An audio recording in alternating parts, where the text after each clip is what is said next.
उन्हाळा चालू झाला आहे आणि उन्हाळ्याच्या दिवसामध्ये जेवण कमी जाते. अशा वेळी जेवताना तोंडी लावण्यासाठी एकदम चटपटीत असे आपण सॅलड आज तयार करणार आहे. त्यासाठी इथे मी गाजर, कांदा, ककडी आणि टोमॅटो, हिरवी मिरची, बीट हे एकदम बारीक कट करून छान मिक्स करून घेतले आहे.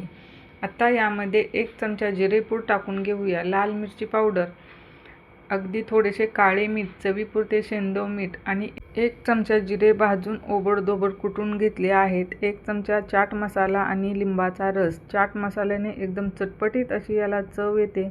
लिंबाऐवजी तुम्ही इथे आमचूर पावडरही वापरू शकता. हे सर्व जिन्नस छान मिक्स करून वरून भरपूर अशी हिरवी कोथिंबीर घालून आणखीन एकदा छान मिक्स केले आहे. हा सॅलड आहे ना, जेवण करण्या अगोदर अगदी 5 मिनिटं बनवायचा आहे, म्हणजे याला पाणी सुटणार नाही.